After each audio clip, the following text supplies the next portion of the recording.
বর্তমানে কোটা আন্দোলন খুবই মারাত্মক আকার ধারণ করছে। কোটা আন্দোলন এটা সবার জন্যই, সবার অধিকার। শিক্ষার্থীরা মেধাবী অথচ তারা চাকরি পাচ্ছে না। অনার্স ডিগ্রি মাস্টার্স কমপ্লিট করে ঘরে বসে আছে, সব কোটায় নিয়ে যাচ্ছে। যারা মুক্তিযোদ্ধা কোটা, পোষ্য কোটা, বিভিন্ন ধরনের কোটা তারা নিয়ে যাচ্ছে, অথচ মেধাবী ছাত্রছাত্রীরা শূন্য হয়ে পড়ছে চাকরি ছাড়া।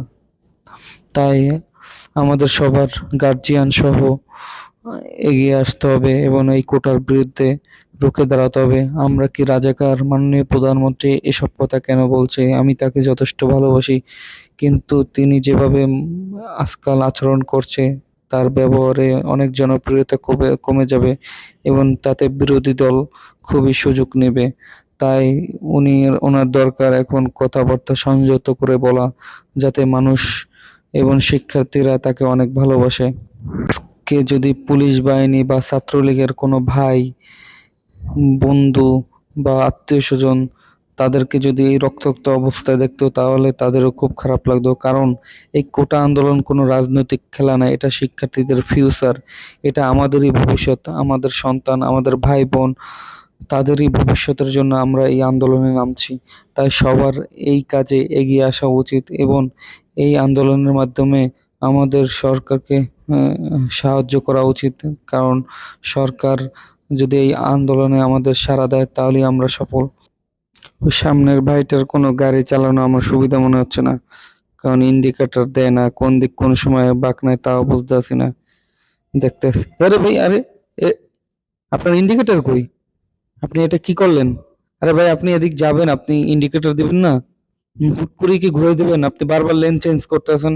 এটা কোন ধরনের ভাই? সরি করলে কি সব জিনিস হয়ে যায়? আপনি অবশ্যই ইন্ডিকেটর দিবেন। আপনি ডানে যান বামে যান, অবশ্যই ইন্ডিকেটর দিবেন। ভাই সরি বললে তো সব জিনিস সমাধান হয় না। আপনি একটু মাথা খাটাই চালাবেন। আপনিও সেফ, আমিও সেফ। একটা অ্যাক্সিডেন্ট হইলে অনেক কিছু হয়ে যায়। ঠিক আছে? ওকে, ঠিক আছে। যেটা তো বলছিলাম, গাড়ি সবাই চালাতে পারে, কিন্তু কোন সময় কোন ইন্ডিকেটর, কোন সময় কোন দিক যাবেন, ইন্ডিকেটর দিবেন, এগুলো আপনারা খেয়াল করেন না। কোন সময় কোন ব্রেকটা করতে হবে, আপনারা যখন বালির ভিতরে যান তখন কোন ব্রেকটা করতে হবে, এটা অনেকেই জানে না, যার কারণে এই অ্যাক্সিডেন্ট গুলো হয়।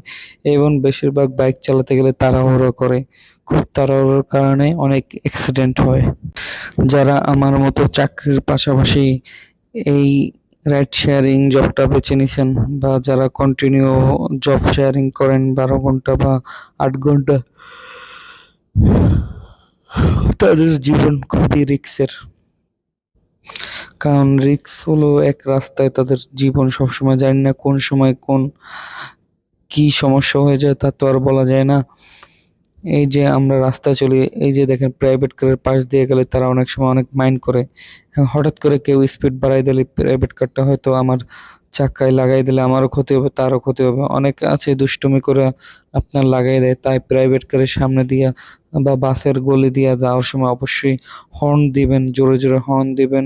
এবং যতটা সম্ভব ড্রাইভার, যে বাসের ড্রাইভার বা প্রাইভেট কারের ড্রাইভার, তাদেরকে আকর্ষণ করবেন এবং একটু সরি ফিল করে বা হাত দিয়ে একটু ইশারা দিয়ে আপনি ফাঁক দিয়ে বেরোয় যাবেন। নয়তো তারা অনেক সময় রাগ করে চাপা দেয়, বা তারপর তারা সরি বলে, কিন্তু আপনার একটা ক্ষতি হয়ে গেলে, আপনার একটা ভীষণ যদি পা যায় বা আপনার একটা হাতে আঘাত লাগে বা একটা ক্ষতি হয়ে গেলে, আপনার পুরো লাইফটি শেষ। তাই আপনাদের উপর রিকোয়েস্ট থাকবে, যারা এই বাইক চালান, ঠান্ডা মাথায় চালান আর জোরে চালান। আপনারা গাড়ির সামনে দিয়ে ওভারটেক করার সময় যদি ফাঁকা পান, তাহলে ওভারটেক করে যাবেন। আর নয়তো যদি গাড়ি দাঁড়িয়ে থাকে, আস্তে আস্তে যাচ্ছেন, তো অবশ্যই হর্ন দিবেন বা ড্রাইভারের দৃষ্টি আকর্ষণ করে আপনার সামনে আগাইবেন। সব ড্রাইভার ভালো তা না, কিন্তু কেউ কেউ আছে একটু দুষ্টুমিও করে, আবার কেউ কেউ আছে শয়তানিও করে। কারণ এক একজনের মন মানসিকতা এক এক রকম। যারা বাইক চালান তাদেরকে আর একটা উদ্দেশ্য করে বলি, আমি যেমন চাকরির পাশাপাশি রাইড শেয়ারিং করি, এটা আপনারাও করতে পারেন। তো ঢাকা শহরে রাইড শেয়ারিং করলে আপনারা 3টি পদ্ধতি চালু করবেন: উবার, পাঠাও, ইনড্রাইভ। এই 3টা অ্যাপ জনপ্রিয় বাংলাদেশে। এই 3টা অ্যাপ যখনই মাঠে নামবেন তখনই চালু করে দেবেন, যেহেতু দেখবেন যে আপনার সাধ্যমতো ভাড়া আসছে। একটা জিনিস সবসময় ফলো করবেন যে দূর দূরান্তে আপনারা যে যাচ্ছেন, যেমন 5 কিলো, 10 কিলো বা 20 কিলো, এই জিনিসগুলো নিয়ে দেখবেন যেখানে টাইম লাগবে 5 কিলো তো হাইয়েস্ট গেলে 10 থেকে 15 মিনিট, 10 কিলো তো হাইয়েস্ট গেলে আধা ঘন্টা লাগবে, 20 কিলো তো হাইয়েস্ট গেলে 1 ঘন্টা লাগবে বা জ্যাম থাকলে। কিন্তু তার উপরে যদি যায় তাহলে ওই রাইডগুলো আপনারা নেবেন না। উবার এর একটা সুবিধা আছে, আপনার কত টাইম লাগবে যাইতে, কোন জায়গায় কত মিনিট লাগবে, যাত্রী কত দূর আছে, এগুলো আপনার দেখা যায় এবং ভাড়া কত তাও উবার অ্যাপসে দেখা যায়। উম, এবং পাঠাও অ্যাপসেও সেম, কিন্তু ইন ড্রাইভে এইটা বোঝা যায় না। আপনার একটা একটা ট্রিপ 10 জনের কাছে শো করে এবং লাস্টে ভাড়া অনেক কমে যায়, যা যার কারণে ড্রাইভারের লস, যাত্রী উপকৃত হয়। কারণ একটা ভাড়া যদি 200 টাকার ভাড়া যদি 10 জনের কাছে যায়, তখন তো দেখবেন যে তখন যাত্রী চাইবে আরেকটু কমায় দিতে, যাতে তার সুবিধা অনুযায়ী ভাড়া পায় এবং সে চলে যায়। তাই পাঠাও এবং উবার এবং কন্টাক্ট, এই তিনটা ট্রিপ আপনারা বেশি গ্রহণ করবেন। কারণ হলো 5 কিলোতে আপনাদের একটা ভাড়ার আইডিয়া আমি বলে দিই। 5 কিলোতে হাইয়েস্ট গেলে 100 থেকে 120 টাকা, এবং 10 কিলোতে আপনার ভাড়া আসবে 200 টাকা বা 180 টাকা কিংবা 220 টাকা। এর বেশি যাত্রীদের কাছে আপনারা ভাড়া চাবেন না, তাহলে যাত্রীরা অনেক আপসেট হয়ে যায় এবং তারাও তো, তাদেরও মন আছে, তারা তো বুঝে, বিবেক বুদ্ধি আছে যে কত টাকা ভাড়া হইতে পারে। তাই 5 কিলোতে 100 টাকা থেকে 120 টাকা, এভাবে আপনারা হিসাব করে ভাড়া নিবেন, তাহলে আপনারাও জিতবেন, যাত্রীরাও জিতবে। অবশ্যই ইউটার্ন নেওয়ার সময় একটা জিনিস খেয়াল রাখবেন, দেখবেন যে আপনার হাতার বামে কেউ আছেনি বা আপনার ডানে কেউ আছেনি, 2-3 বার তাকানোর পর ইউটার্ন নেবেন। ইউটার্ন নেওয়ার সময় যত দ্রুত সম্ভব ঘুরিয়ে ফেলবেন গাড়িটা, নয়তো আপনার অ্যাক্সিডেন্ট হওয়ার সম্ভাবনা বেশি। তো আপনার, আমি একটা যাত্রী পাইছিলাম বসুন্ধরা থেকে, আপনার যাবে হলো মগবাজার, মগবাজার বিজয় সরণি এদিকে আর কি যাবে। তো তার ভাড়া হইলো 250 টাকা। তো আমি তাকে নিয়ে রওনা দিলাম, কিন্তু প্রচুর জ্যাম।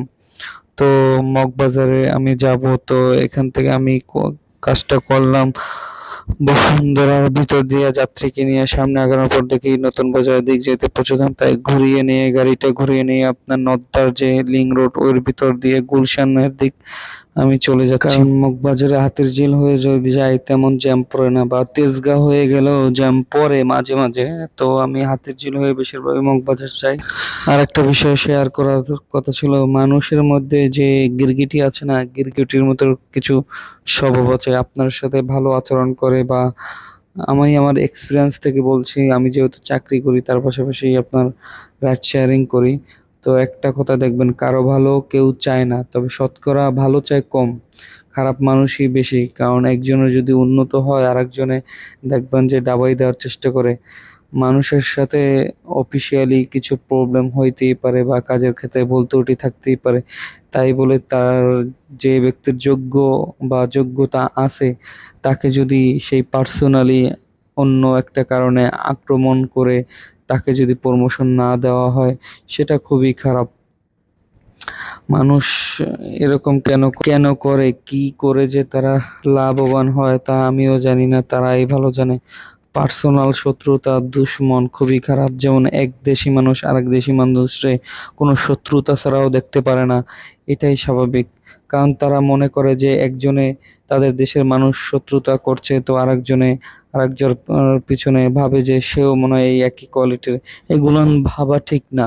আবার যেমন বংশ পরিচয় দেখে অনেকে, বংশ পরিচয়, বংশ, একটা শিশু এবং একটা সন্তান তার পারিপার্শ্বিক পরিবেশের মাধ্যমেই তারা বেড়ে ওঠে এবং পরবর্তীতে তারা একটা হয় খারাপ হয়, নয় ভালো হয়, বা খারাপ আচরণ শেখে বা মনুষ্যত্ব অর্জন করা হয়, লেখাপড়া হয়। এক দেখবেন যে বাচ্চারা বা বয়স্করা যখন লেখাপড়া করতে করতে যে ভালো পর্যায়ে যায় কিন্তু ব্যবহার শেখে না, এটা স্বাভাবিক। কারণ সে যে পারিপার্শ্বিকভাবে এই যে আপনার যে ব্যবহারগুলো শিখে আসছে, সেগুলো হয়তো অন্যদের ইউজ করছে আর কি, যার কারণে অনেক সময় খারাপ মোটিভেশন হয়। অফিসে একজন কলিগের সাথে ঝগড়া বাঁধলে কিছুক্ষণ পর আবার তা ভুলে যেতে হয়, যদি ওইটাই পার্সোনালি তার পিছনে লেগে থেকে তার ভবিষ্যৎ কেরিয়ারকে ধ্বংস করে দেয় ঊর্ধ্বতন কর্মকর্তা বা ঊর্ধ্বতন সুপারভাইজার, এটা খুবই খারাপ। কারণ উপরে একজন দেখতেছে, আজকে আপনি তাকে ঠগাইতেছেন, কালকে আপনি অন্য দিক থেকে ঠকে যাইতে পারেন।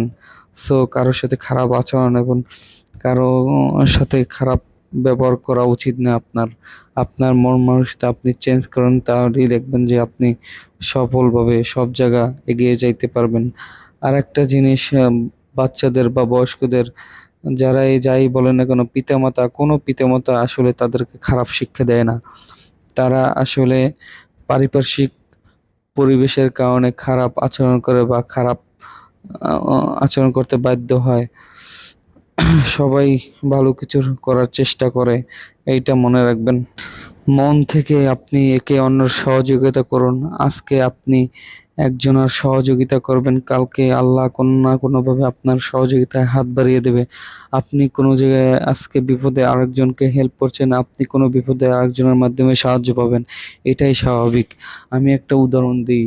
আমার এক কলিগ, যার হইল এক কলিগ আর এক কলিগের মাধ্যমে একটা বাইক কেনে 90,000 টাকায়, যার এক পর্যায়ে ওই কলিগ, যার মাধ্যমে বাইক কেনে, এবং সেই কলিগের বন্ধুর বাইকটা প্রায় 60,000 70,000 কিলো চালাইছে, কিন্তু বাইকের কন্ডিশন খুবই খারাপ। একটা পুরান বাইক যে বর্তমান কলিগ তার কাছে ওই কলিগ বিক্রি করলো আপনার 90,000 টাকায়। 90,000 টাকায় একটা পুরান বাইক বিক্রি করে দিল।